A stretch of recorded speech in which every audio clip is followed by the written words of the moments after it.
Hai semuanya, sawadee kerap. Semoga kabar kalian selalu baik dan juga sehat. Selamat datang di segmen analisa. Kalau kita bahas mengenai tenggelamnya Teng Monida, itu banyak hal yang terjadi yang menurut kita agak tidak sesuai logika berpikir manusia pada umumnya. Salah satunya adalah pada saat Teng Monida tenggelam dan juga kelima temannya yang kalian sudah tahu. Yang pertama adalah Robert, terus juga Gatik, Por, Job, dan juga Sen. Pada saat sekitar jam 12-an malam, mereka itu tiba di dermaga di Bangkok. Kita nggak melihat dari mereka ada yang basah gitu kan ya. Karena logika berpikir kalau ada teman kita yang jatuh, apalagi di sungai Chao Phraya, terlepas bagaimana kondisinya pun, masa sih nggak ada satupun orang yang berusaha untuk menolong. Ini satu hal yang sangat visi. Tanpa kita membahas mengenai data-data yang sifatnya ilmiah, seperti kayak otopsi, ataupun juga hal sifatnya seperti CCTV. Ini dari segi kayak psikologi aja lah, kayak forensik psikolog seperti itu. Nah, di video kali ini aku akan bahas adalah mengenai reaksi dari masyarakat Thailand dan juga hal-hal unik yang terjadi pada saat Robert dan juga Por itu menjadi biksu sementara di sebuah tempel di Ratchaburi yang bernama Tempel Wat Tamai. Oke. Ini yang reaksi dari masyarakat Thailand tuh sebenarnya hampir mirip dengan komentar-komentar di YouTube ini, adalah banyak yang menghujat, konyol, aneh, dan sebagainya. Salah satu reaksi yang lagi viral adalah sekarang banyak banget TikTok ya, di Thailand, masyarakat Thailand itu yang membuka stiker dari Tempel Wat Tamai.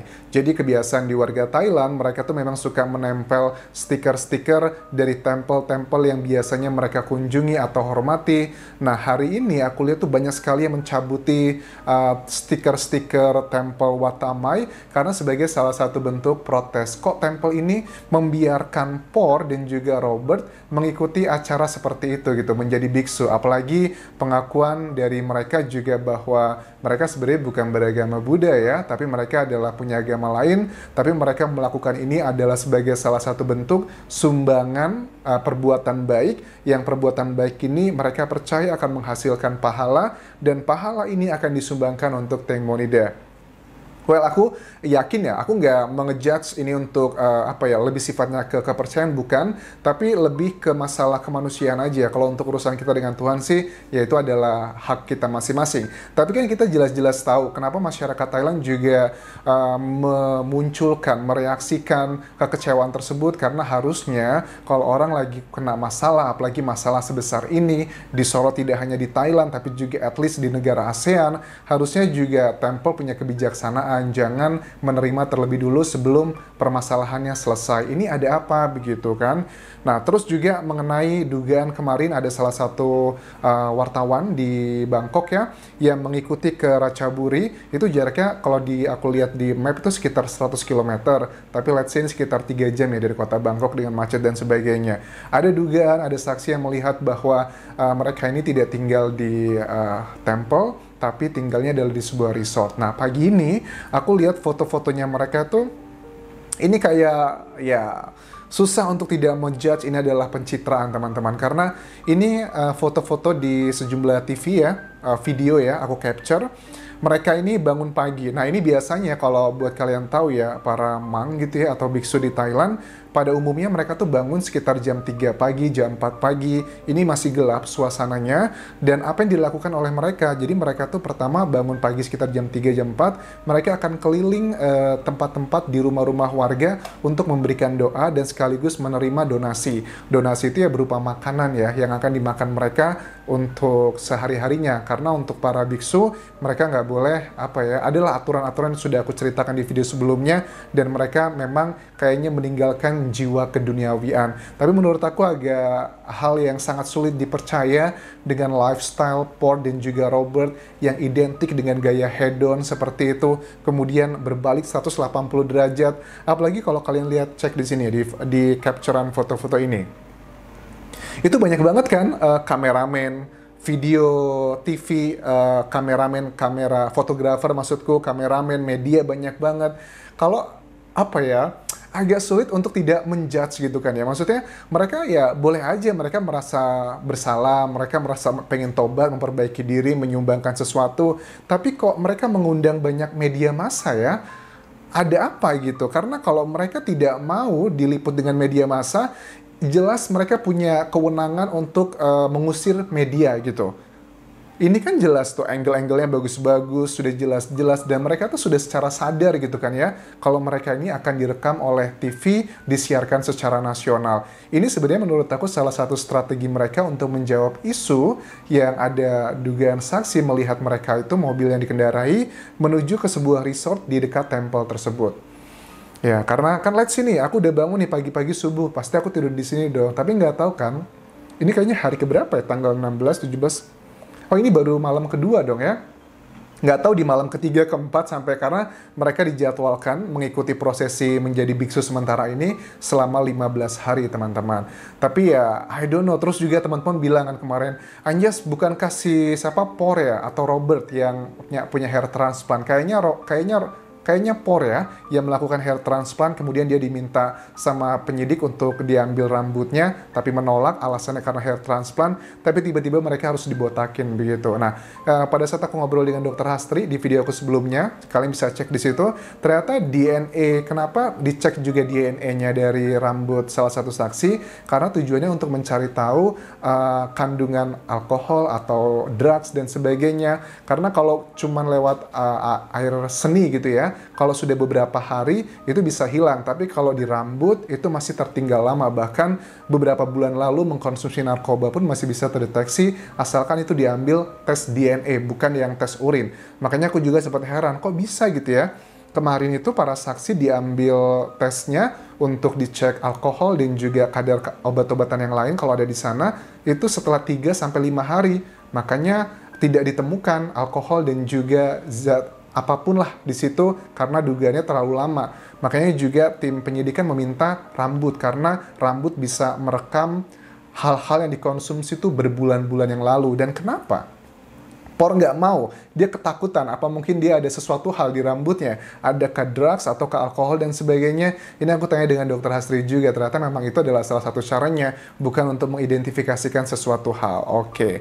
Nah, kemudian juga kalau aku lihat dari masyarakat Thailand ini, kekecewaannya sangat tinggi banget ya sama tempel ini. Kenapa kok harus seperti itu? Kayaknya menjual belikan agama gitu. Tapi teman-teman, aku nggak, aku please ya, jangan pernah berpikir aku menjelek-jelekan agama tertentu gitu. Sama sekali nggak. Di Indonesia pun juga ada ya, kalau kita lihat beberapa orang yang terkena kasus sesuatu dengan hukum begitu, tiba-tiba pakai jilbab, tiba-tiba pakai peci, tiba-tiba pergi umroh. Nah, hal-hal seperti itu kan kayaknya menjadi pattern di setiap agama gitu. Jadi, aku bukan menjelek-jelekan agama Buddha atau tertentu, tapi ini lebih ke masalah pattern yang tidak semestinya. Dan kenapa ini menjadi salah satu viral juga, reaksi dari masyarakat Thailand begitu kuat kepada Por dan juga Robert. Kalau di kasus-kasus sebelumnya, ada beberapa kasus yang juga sama seperti ini, kasus yang menjadi perhatian media nasional di Thailand, misalnya ada oknum anggota polisi, Ferrari, kemudian ada juga yang lainnya.